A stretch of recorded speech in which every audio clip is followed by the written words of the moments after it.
दीपन, good morning. क्या view market पर इस समय, क्योंकि एक बड़ी रैली देखी हमने, लेकिन पिछले 3-4 दिन में मार्केट ने थोड़े रिवर्सल साइंस दिए हैं। और ऐसा नहीं है कि कोई बहुत ख़राब क्यूज थे मार्केट के पास। आपका व्यू क्या है इस समय मार्केट को लेकर, खास तौर से जो ब्रॉडर मार्केट में इस समय पेन देख रहे हैं हम लास्ट 2-3 दिन से, उस पर क्या व्यू है? अनुज, गुड गुड मॉर्निंग और आपके शो पे इनवाइट करने के लिए बहुत बहुत धन्यवाद। हमारा व्यू बहुत ही पॉजिटिव है मार्केट्स के ऊपर। और ये जो करेक्शन हम देख रहे हैं, it's a very good opportunity to invest in good quality stocks. और उसकी वजह ये है कि पिछले कुछ महीनों से या कुछ क्वार्टरों से जो सबसे बड़ी समस्या थी मार्केट की, वो थी इन्फ्लेशन और interest rates, rising commodity prices, और जो ग्लोबल हेडविंड्स है, मैक्रो मैक्रो हेडविंड्स है यूएस यूरोप में। उसकी वजह से वहां पर जो मार्केट्स की गिरावट की वजह से हमारे मार्केट्स में एफआईज की सेलिंग प्रेशर आ रही थी। But that trend clearly has got reversed. अभी वहां पर ऐसे शायद अनुमान लगा सकते हैं कि जो इंटरेस्ट रेट इन्फ्लेशन जो बढ़ रहे हैं, I think they are stabilized. एक पीक आ चुका है वहां पर। और उसकी सबसे बढ़िया सिग्नल ये है कि एफआई की बाइंग चालू हो गई है।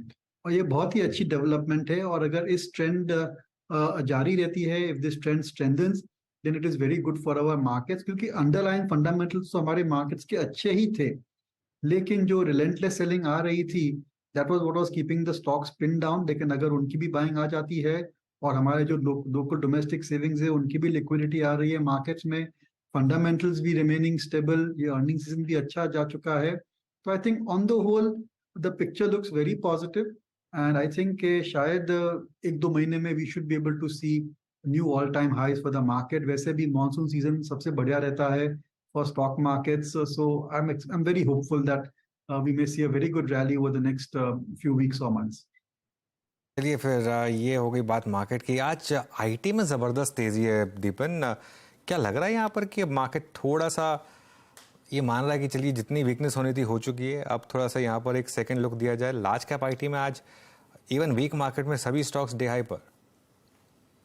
सर, जो लार्ज कैप आईटी है ना, मैंने देखा है कि they are moving in tandem with the US markets. और वहां पर नैस्डैक वगैरह में पूरा टर्न अराउंड हमने देखा है, तो जिसकी वजह से पॉजिटिव सेंटिमेंट आ रहा है इन लार्ज कैप आईटी।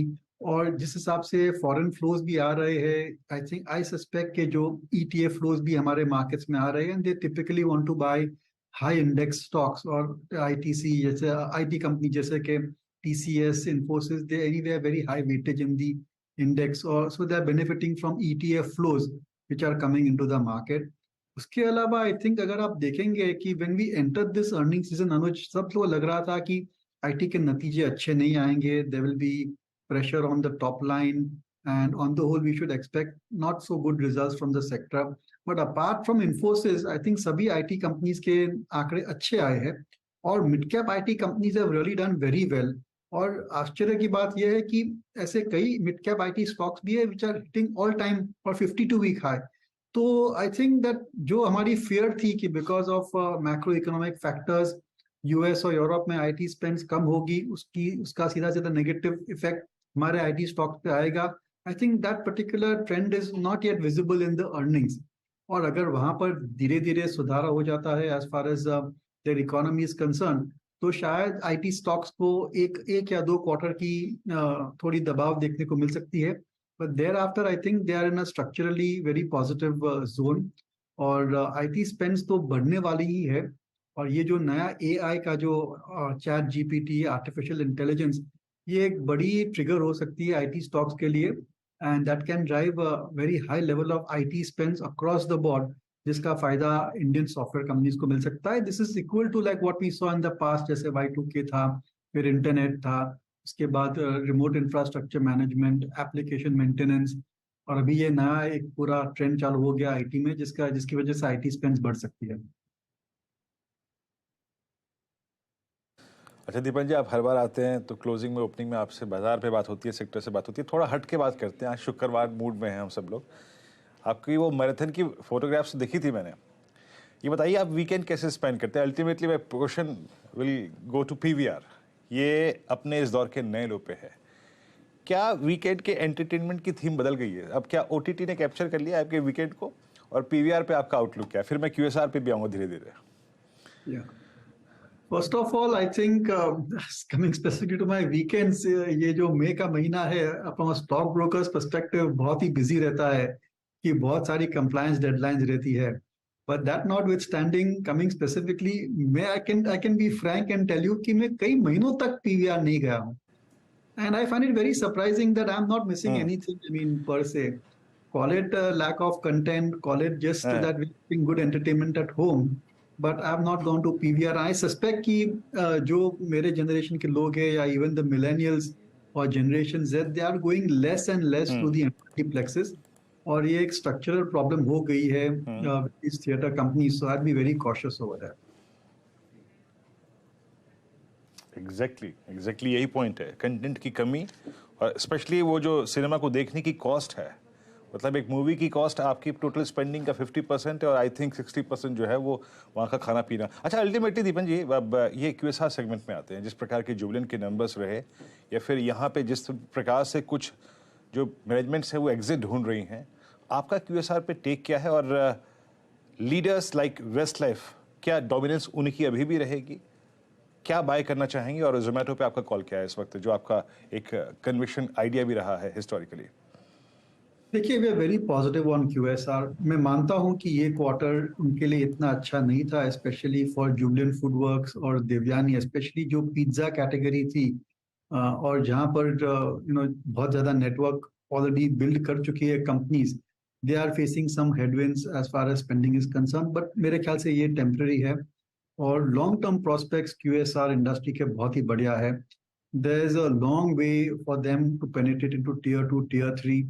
और अगर आप कंपेयर करेंगे the network in India versus any other country, there is a long way for these companies to go. और वो नए नए स्टोर्स, नए restaurants, they will keep on trying to set up. और धीरे धीरे जो हम देख रहे हैं कि we will see the again the shift in restaurant business from unorganized to organized players. तो आई थिंक जो छोटी छोटी स्टैंड अलोन रेस्टोरेंट्स है, smaller restaurants are competing with the likes of McDonald's or Pizza Hut or Kentucky Fried Chicken, they will find the going very difficult. और सबसे बढ़िया बात यह है कि जो नए जनरेशन है, who are spending money, who are going abroad, their tastes are changing and they prefer all these, for whatever reason, this American food. और इसकी वजह से I think demand scenario long term का अच्छा रहेगा. तो very positive. Top pick within the sector remains Devyani. Very pleased with the way the company is been managed. और no doubt ये quarter थोड़ा tough था उनके लिए, but it has been a great outperformer on all parameters compared to all the other QSR companies per se. Coming specifically to Zomato, ये जो ONDC की जो बात चल रही है उसकी वजह से थोड़ा सेंटिमेंट पे असर आया है, and that certainly is a new element of risk in Zomato. पर इसके अलावा अगर आप देखेंगे तो gradually I think it's becoming more and more main stream ordering food at home. और एक डुओपोली बन चुका है. I don't think any of the large groups can enter this business without losing a lot of money.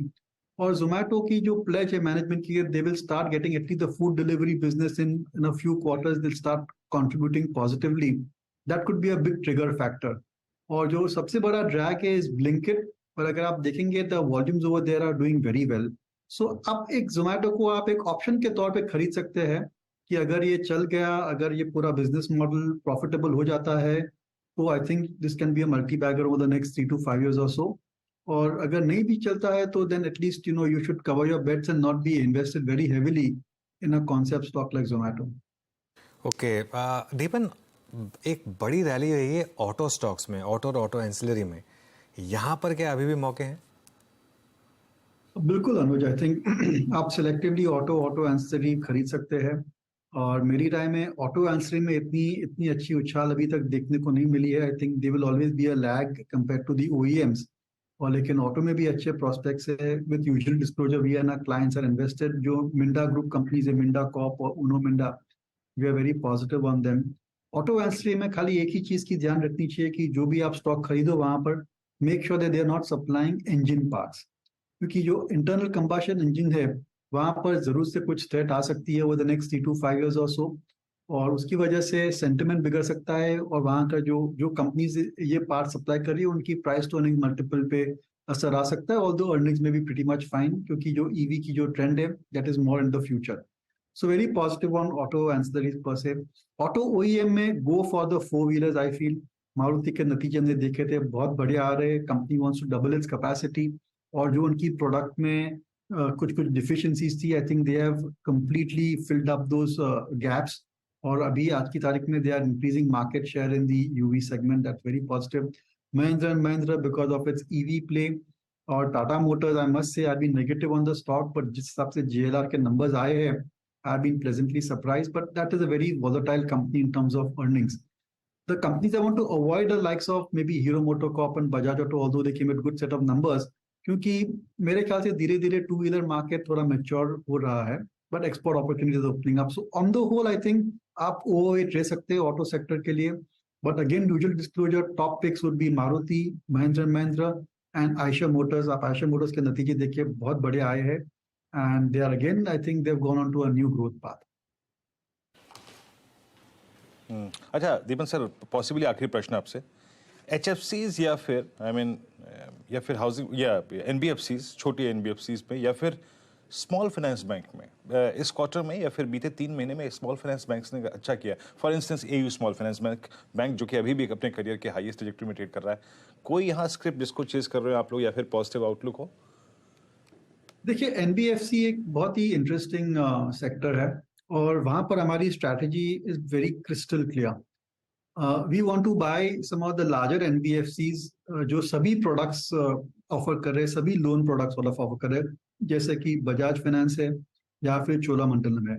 L&T finance हम avoid करना चाहेंगे because of very poor track record, but these two companies have done exceptionally well when the times were very tough for the NBFCs. इसके अलावा micro finance पर हमारा outlook positive है. Credit ग्रामीण के नंबर्स हमने देखे हैं, मैनेजमेंट की कमेंट्री भी बहुत ही बढ़िया है.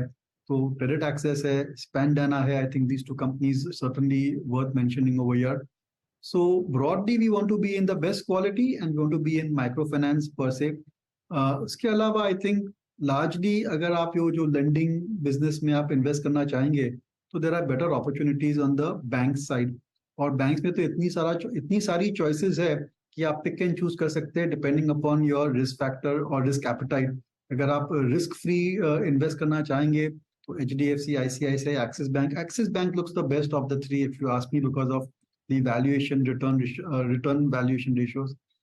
And अगर आप और भी aggressive खेलना चाहेंगे तो then there are the smaller banks like IDFC First is looking good, Federal Bank is also looking good.